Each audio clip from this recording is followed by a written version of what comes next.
Hi and hello, and thank you so much for tuning in. And if you are new, welcome to my channel. My name is Preeti Rao and I am both a real estate and a mortgage broker for close to 20 years. Now, did you know that there is an actual acronym that we in the mortgage world use to structure your deals and figure out whether or not you're actually qualified? We call it SPICE, and it stands for strategy, property, income, credit, and equity. And these are the variables that lenders are going to look at and determine whether or not they want to give you a loan and how much of a loan they're willing to give you. So let's break down this acronym. But before we get into it, you know the drill. Make sure to like, share, subscribe, and tap that bell icon. It gets me motivated to keep you up to date with everything real estate.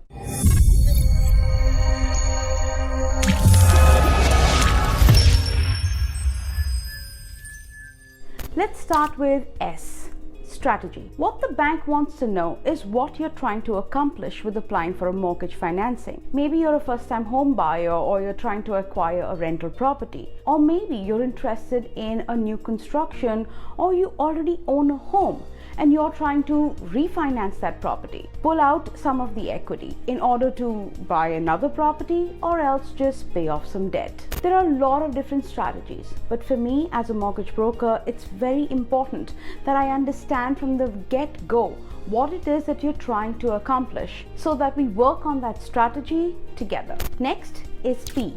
P stands for property. The characteristics of the property itself makes a big difference. What property type you're interested in.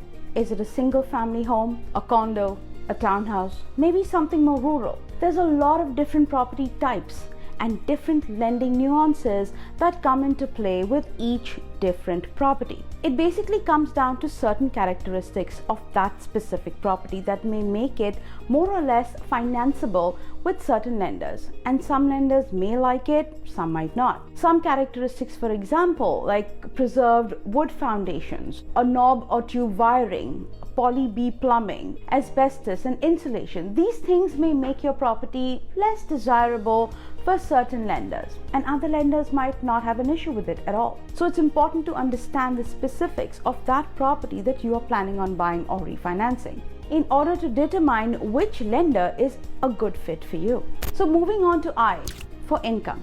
So income is important relative to both the new debt that you're looking to take on. So that's like the mortgage payment, plus the property taxes, plus the heating, utility expenses, etc. Plus all the other liabilities that you have as well. So this could be things like a car loan or credit cards or line of credit, student debt. Maybe you have support and alimony payments from a previous relationship. There's a lot of different types of liabilities that you might have, but lenders want to make sure that you're bringing in enough income each month in order to cover the new mortgage, plus all the other liabilities that you have.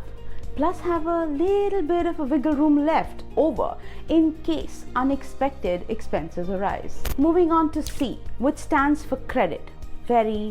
Very important from a lender's perspective, because they want to see that you have a reliable track record of when somebody lends you money, do you pay them back on time and as agreed upon? Now, that's not to say that you have to have an absolutely impeccable credit history. Lenders understand that mistakes happen, and so maybe you missed a payment, or maybe you had a credit card that you paid late because you forgot. That's okay. What they do want to understand is your credit history and the reasons behind why your credit is the way it is. Even in some cases, more serious credit issues such as bankruptcies, constant defaults, and consumer proposals, there may be a lender solution that works for you. But again, we just need to understand upfront what it is we're working with so that we can place you with a lender and a loan that's a good fit for your situation. Lastly, E for equity. Equity is important to lenders because it protects them in two different ways. First of all, equity is skin in the game that you bring to the table. So in case of a purchase, equity is going to be the down payment. And in case of a refinance, equity is going to be the existing equity that you already have in the property. So basically, the difference between what it's worth and what you already owe on it. See, the skin in the game protects the lender, and it also protects you. because you too have something to lose. You're going to take all measures necessary in order to make sure that that mortgage payment gets paid on time and that you don't lose that home. I hope you found this video useful, and if you have questions or want any kind of clarifications, please don't hesitate to call me. We'll start a conversation. We'll start to figure out whether or not there might be a financial solution for you, whatever it is you're trying to accomplish. If you still don't know who I am, just go check my rating on Google and read my client reviews. Till then, take care. And if you found value or liked this video and would like to see more content, then click on the boxes on the screen.